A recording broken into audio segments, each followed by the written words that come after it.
Bless up, bless up, bless all the way up. It's your boy Change Agent Cooper. Be sure to like this channel, subscribe to this channel, hit the bell so you'll get notifications whenever I'm putting this content out. I promise I'm going to try to get more and more of this content out. I got to give honor where honor's due and salute Kelly Allen, because me and her talked a couple of months back and we was just talking about getting more content out on our YouTube channels, because we were both, super extroverted folks with a lot of experience in our areas of expertise with a lot to say.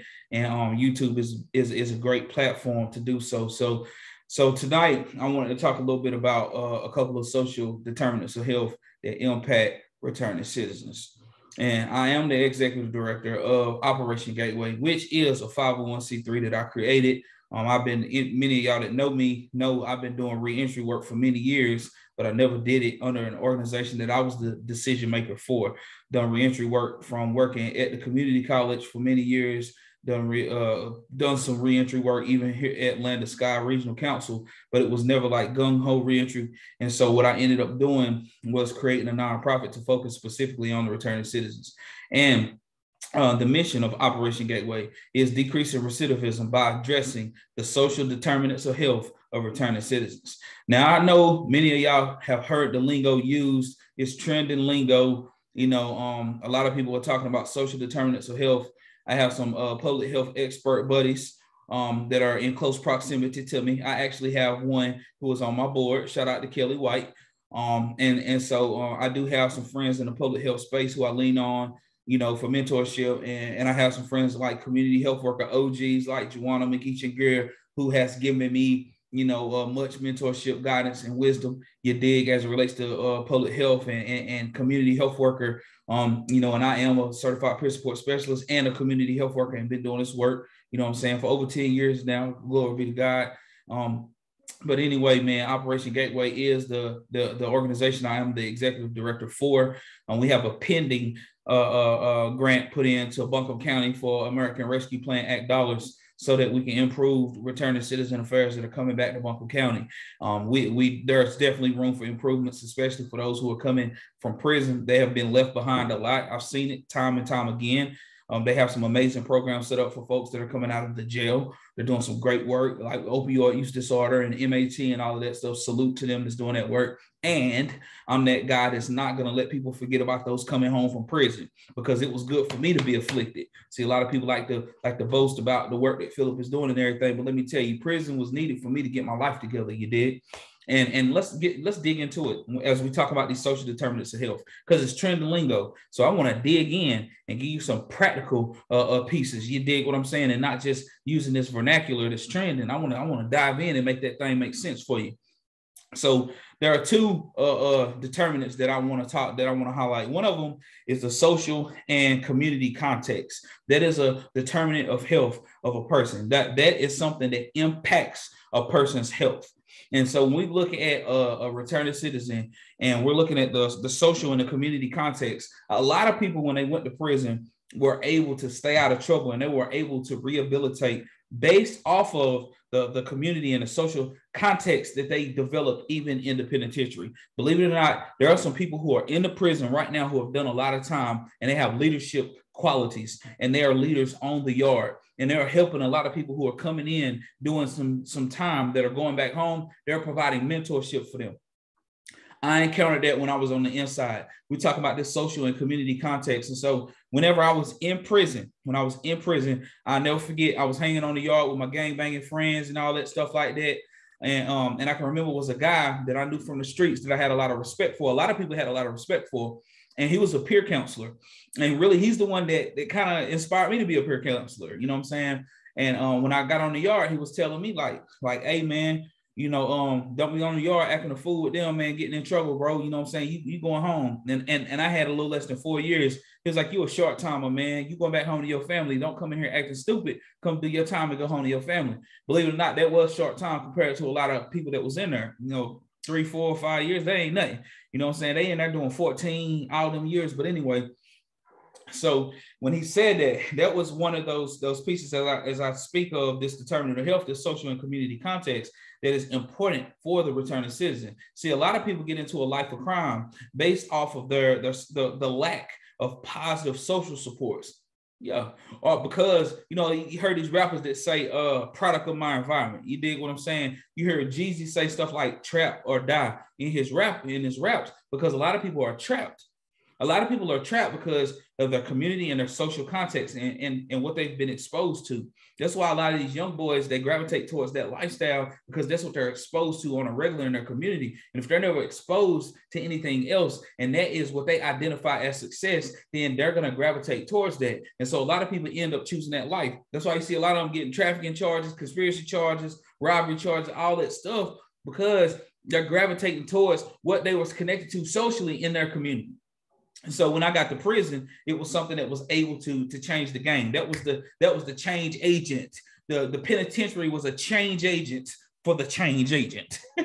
You dig what I'm saying? And so when I got to prison, I started meeting these guys who were like one of them was a kingpin. Like it was a kingpin in the dorm with me. Yo, you feel me? And he was doing a lot of time. Cool dude, used to go to work, like to play chess. You know what I'm saying? He used to, like, whenever we would cook swoles. So dang, I'm using prison lingo. So a swole is when we make like this casserole and you put a whole bunch of oodles and noodles in a trash bag, crunch up some chips, some squeezed cheese, maybe some mackerel, some tuna, or something like that, and put it in there, mix it up, put some hot water in that thing, flatten it out a little bit, and it turns into like a casserole. That's neither here nor there. I might even do a video on one of those one day. Who knows? But anyway, like we would eat good in the dorm. This guy, he had a big heart. He was a king, like I said, kingpin on the street, and he was a solid dude. And so socially, seeing, in the community that was being developed, even while I was in the penitentiary, was contributing to the mindset. It was contributing to my mental health. Because see, a lot of people, when they talk about healthcare, they don't include mental health. They think it's all medical, but no. Let's talk about changing the mindset of the returning citizen. Let's talk about the mental health of the returning citizen, because a lot of times the people in poverty are experiencing some type of trauma, some type of mental health condition, whether it's diagnosed or not. That's a whole nother video. But anyway, we got to shift the mindset. We're talking about this social determinant health, the social and community context. So when you get in prison, you get introduced to these guys that's doing all this time. And a lot of times when you have conversations with them, especially the ones that were level-headed that was coming out of the streets, they say stuff like, you know what, bro, I wish I would have did it differently, man. I miss my kids. The streets ain't for us, man. You can't make it in the streets. These are the type of conversations that you will have with guys who was making a lot of money. A lot of these guys has got a lot of time. When you get in there with them and you hear that come from them, that's that social support. That's that social, that's that re-socialization, you dig, of what needs to happen for an individual, you dig? And so then that community starts to build even when people are in prison. And this is why I fight so hard for people in prison that are coming home from prison, because there's a lot of people that build those communities in there. They walk the yard, they work out together, you know what I'm saying? And some of the people that's watching this video that may be formerly incarcerated, you already know what I'm talking about, you did. And there's communities of people who are doing time, they're not getting in trouble, they're going to class, they're doing programs, they're going to church, they're Muslims, they're fasting, they're Ramadans,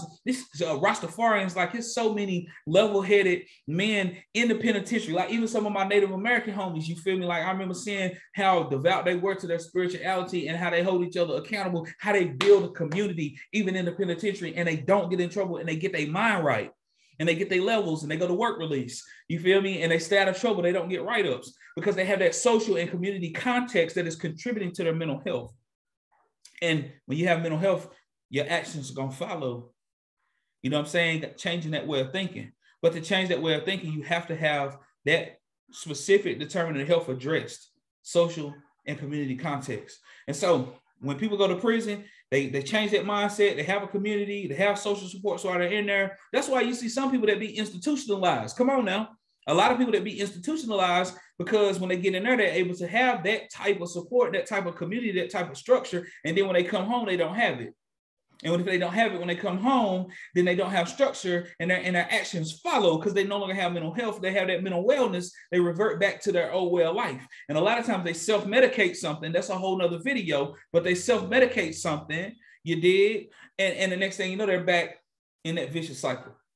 So let's talk about after incarceration. And this is where I want to talk a little bit about Operation Gateway as a solution. So when a person is getting out of prison, right? First and foremost, let me throw this out there, and I'm gonna say this. I'm gonna sound like a broken record. You hear me? Broken record.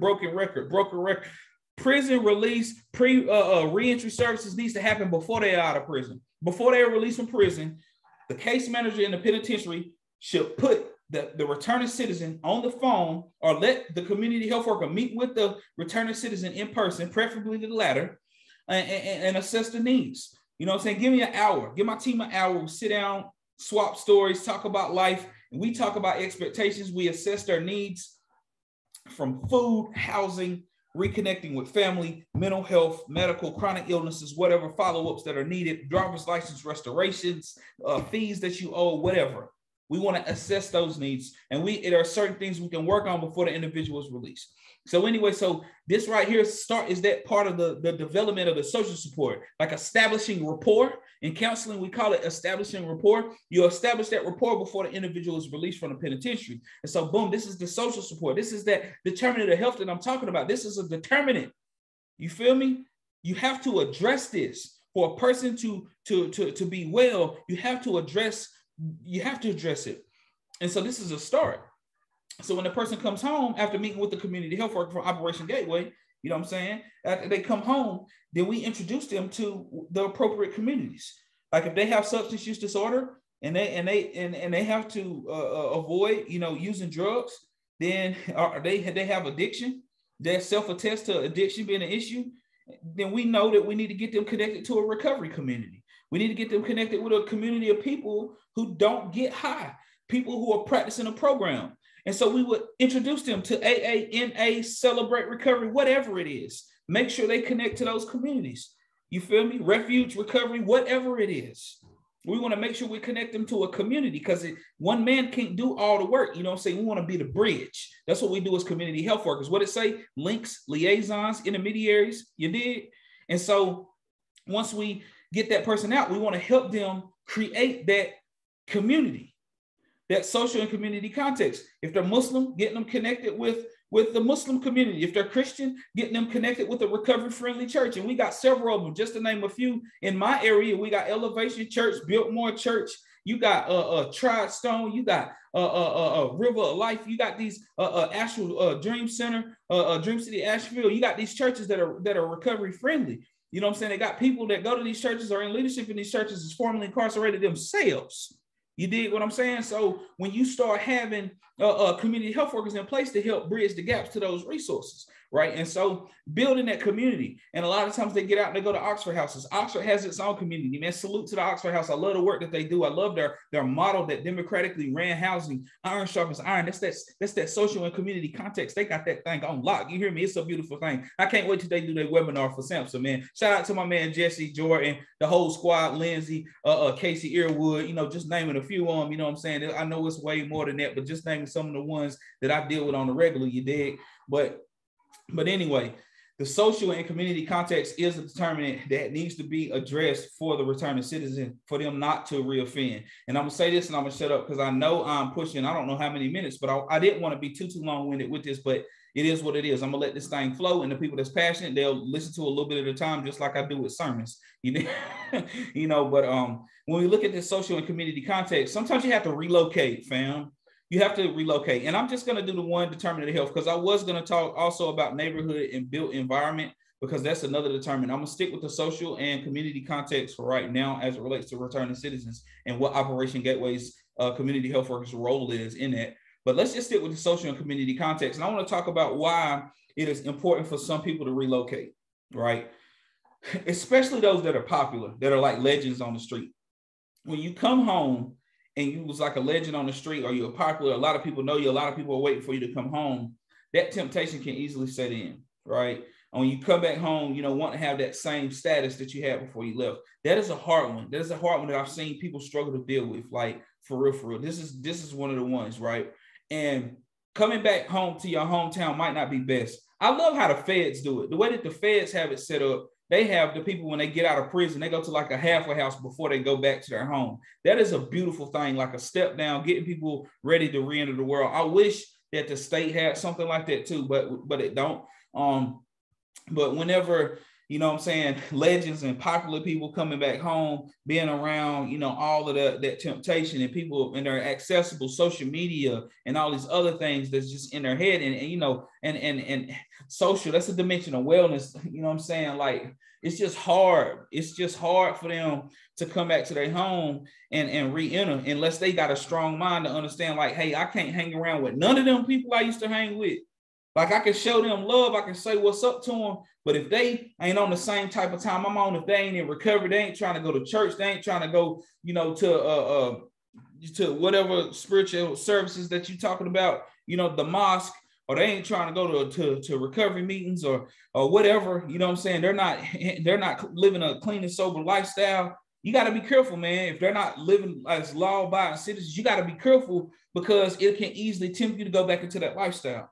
You got to have a strong mind. And a part of having a strong mind to be able to deal with that is that social and community context. So you might be a person that can come back home to the city that you're from, but have connections in another community and to be strong enough to not go back to them old playgrounds and playmates and be able to reinvent yourself. That's what I did. Like, I came home from these parts. You feel me? I was born in Rutherford County. You did, but Asheville, I've been in Asheville most of my life since 8th grade. They'll tell you, I'm mostly from here. And I came home and a lot of people knew me, you know what I'm saying? And people would see me, but they wouldn't see me that much because I was on curfew for the most part. Like I say, man, DPS saved my life.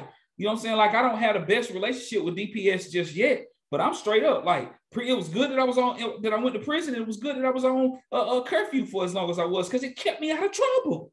It kept me out of trouble. Social and community context, you dig? And I jumped right into the recovery community when I got out. I jumped right into the faith community when I got out. New Vision Baptist Church, shout out to Rod Whiteside. My boy Charles Belcher was going there. There was other people I knew that had served prison time that was going there. CC Weston, CC Weston, she didn't do time, but she's an amazing woman of God that gave me a shot and helped me get a job. Randy knew me since I was a baby. Randy Weston, you know, there was a welcoming church. That was my community. That's that social and community context determinant that I'm talking about. That was able to keep me inspired whenever it was hard for me to get a job. Because you see, when I got out in 2011, it wasn't the same way it is now. They weren't hiring. They was tripping back then. You feel me? And so I had that social and community context addressed. They was in my ear, giving me the appropriate feedback and motivation for me to stay out of trouble and not go back to that old lifestyle. They didn't have a package to give me if it got too hard. They didn't have a blunt to pass me to deal with my anxiety of re-entering society. They had a prayer. They had a job. And then in the recovery community, I had the sponsor, I had the network, all people who was living a lifestyle without utilizing drugs. So that social and community context piece was addressed for me. So I was able to come back to my home. And I was living in Candler, just to keep it all the way funky. I was living in Candler, though. I wasn't like in the smack dab middle of Asheville, the way that it was before I went to prison. You know what I'm saying? But just saying, sometimes you got to relocate to address that determinant of health.